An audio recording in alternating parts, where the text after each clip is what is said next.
Hai, bertemu saya Farden Mahmudatul Imamah. Kita akan belajar tentang sosiologi hukum.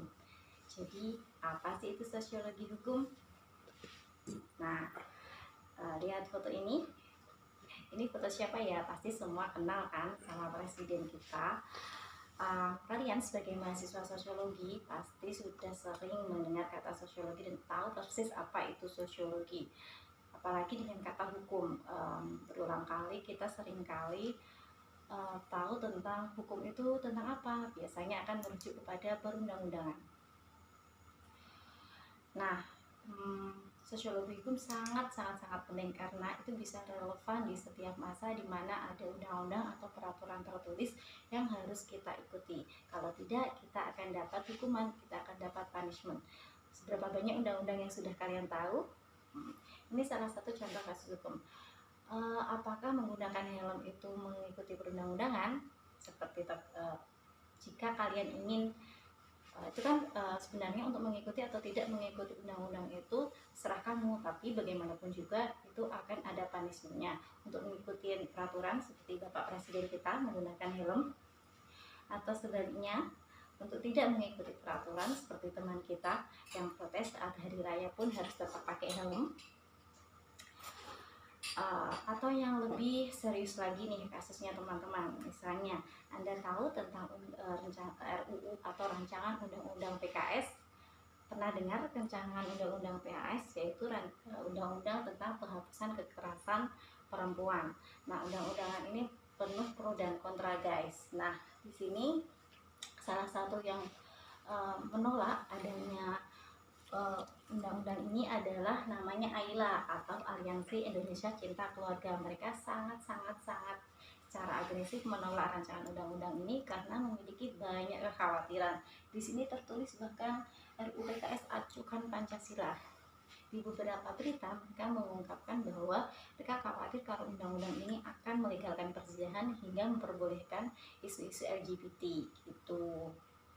Terus ada lagi yang kontra ya, ini ada yang pro, banyak juga loh yang pro.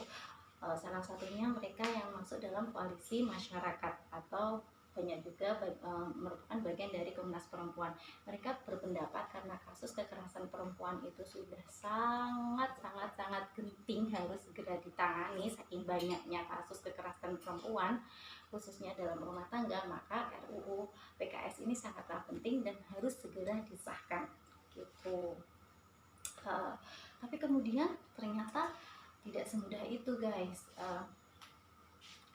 Yang namanya rancangan undang-undang selain ada pro kontranya juga bahkan harus menghadapi persoalan di ketika sudah masuk ke Dewan Perwakilan Rakyat. Ini kemarin sempat viral juga dari salah satu dewan yang mengatakan bahwa ini RUU PKS ini sulit sekali, jadi sebaiknya ditangguhkan dulu gitu. Nah, beberapa yang saya sebutkan tadi itu adalah salah satu beberapa contoh tentang kasus sosiologi hukum yang bisa kalian ambil gitu, yaitu sekali lagi sosiologi hukum adalah bagaimana hukum itu berhubungan dengan sistem hukum itu berhubungan dengan sistem lainnya seperti sistem ekonomi, tadi juga ada sistem politik atau bahkan sistem sosial dan lain sebagainya. Nah, makanya sosiologi hukum itu juga mempelajari tentang bagaimana pengaruh hukum terhadap masyarakat, bagaimana masyarakat membentuk hukum, bagaimana RUU PKS tadi bisa lolos atau tidak, atau sebaliknya bagaimana hukum itu akan mempengaruhi masyarakat. Contohnya seperti ini guys,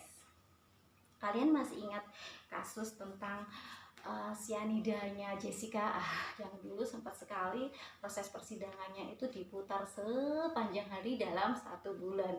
Bahkan saya sendiri jenuh, tapi bagaimanapun yang menonton atau yang mengkonsumsi itu banyak banget. Nah, proses hukum inilah yang mempengaruhi kemudian perspektif masyarakat tentang bagaimana hukum Indonesia berjalan. Nah, studi sosiologi hukum ini bisa digunakan untuk menganalisis salah satu contoh kasus tersebut. Lagi kalian tahu Undang-Undang PNPS nomor 1 tahun 1965 atau yang disebut dengan Undang-Undang Penodaan Agama. Nah, undang-undang ini yang biasanya digunakan untuk memenjarakan orang-orang yang dinilai melecehkan agama. Salah satu contohnya adalah Tajul Muluk. Tahu itu adalah kasus Syiah Sampang yang ada di Madura. Kalau kalian kurang tahu, kalian bisa cari atau googling di ya informasi yang bisa kalian dapat di Chrome atau dimanapun. Nah, ini yang paling ngetren, yang sempat rame tahun-tahun ketika pemilihan kepala daerah DKI Jakarta. Undang-undang ini digunakan juga untuk memenjarakan Ahok, guys. Gimana menurutmu? Apakah dengan kalian mungkin familiar ya? Untuk lebih lanjutnya kita bisa diskusikan di dalam forum e-learning nanti. Nah, ini salah satu dua contoh ini adalah bagaimana kita menganalisis hukum, bagaimana hukum itu bisa berimplikasi jauh terhadap orang-orang atau masyarakat yang dikenai hukum tersebut. Kemudian, nah langsung aja, berarti secara kesimpulannya seperti ini, bahwa sosiologi hukum itu adalah studi yang mempelajari hubungan legal sistem atau sistem hukum dengan sistem lain seperti sistem ekonomi, sistem politik, sistem sosial, dan lainnya. Sampai di situ dulu, nanti kita akan diskusikan ya. Terima kasih. Bye.